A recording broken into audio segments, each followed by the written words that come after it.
نبی پاک صلی اللہ علیہ وسلم کے صحابی حضرت سیدنا ابو ہریرہ رضی اللہ تعالیٰ عنہ یہ روایت کرتے ہیں، اور سنن ابو داؤد شریف میں روایت موجود ہے۔ فرماتے ہیں کہ آقا علیہ السلام نے ارشاد فرمایا، جس شخص سے کسی چیز کے علم کے متعلق سوال کیا گیا اور اس شخص نے اسے چھپا لیا، بتایا نہ، تو فرمایا ایسے شخص کو قیامت والے دن آگ کی لگام اس کے منہ میں ڈالی جائے گی۔ اور اسی طرح المعجم الاوسط میں حضرت سیدنا ابو ہریرہ رضی اللہ تعالیٰ عنہ سے ہی روایت ہے، فرماتے ہیں کہ آقا علیہ السلام نے ارشاد فرمایا، جس شخص سے کوئی سوال کیا گیا اور اس نے جانتے ہوئے بھی چھپا لیا،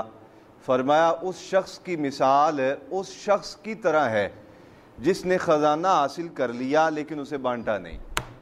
ایک شخص کی معاشرے میں بڑی عزت ہوتی ہے، لوگ کہتے ہیں بھی کیوں عزت کرتے ہو؟ جی اس لیے کرتے ہیں کہ اللہ تعالیٰ نے انہیں مال دیا ہے، اور یہ کوئی خوشی کا موقع آتا ہے، غمی کا موقع آتا ہے، یہ غریبوں کے ساتھ کھڑے ہوتے ہیں۔ بچیوں کی شادیوں کے معاملات ہوں تو یہ پیسے دیتے ہیں، کسی کے ہاں کوئی غمی ہو جائے، نقصان ہو جائے، فوتگی ہو جائے، کوئی جو ہے وہ بڑا حادثہ پیش آ جائے تو یہ سہارا بنتے ہیں ان کا۔ بھئی ان کی عادت بہت اچھی ہے، یہ ان کے پاس اللہ تعالیٰ کا دیا وہ مال ہے تو اسے روکتے نہیں، بانٹتے ہیں، دیتے ہیں، خیرات کرتے ہیں، دیتے ہیں۔ تو اس بندے کی عزت اس کی ذات کی وجہ سے نہیں، اس کے اندر وہ جو صفت ہے نا، سخاوت کرنا، بانٹنا،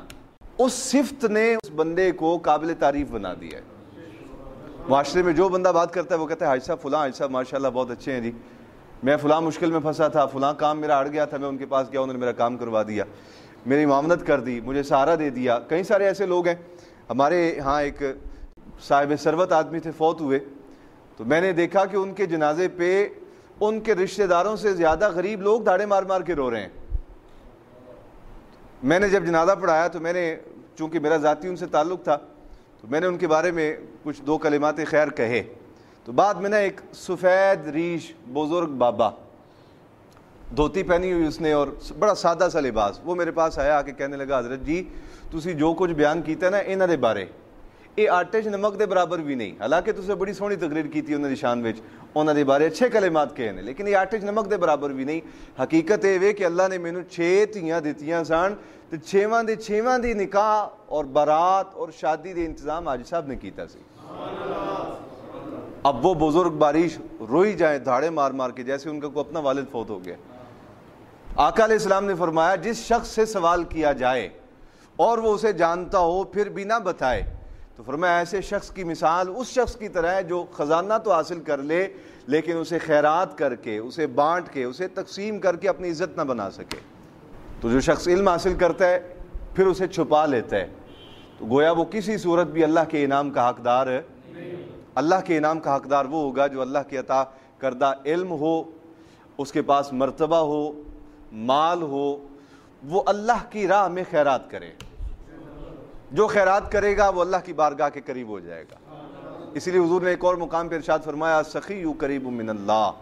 فرمایا سخی جو ہے یہ اللہ کی بارگاہ کے قریب ہوتا ہے۔ سخاوت علم کی بھی سخاوت ہے، سخاوت مال کی بھی سخاوت ہے، سخاوت جو ہے وہ عہدے اور منصب کی بھی سخاوت ہے۔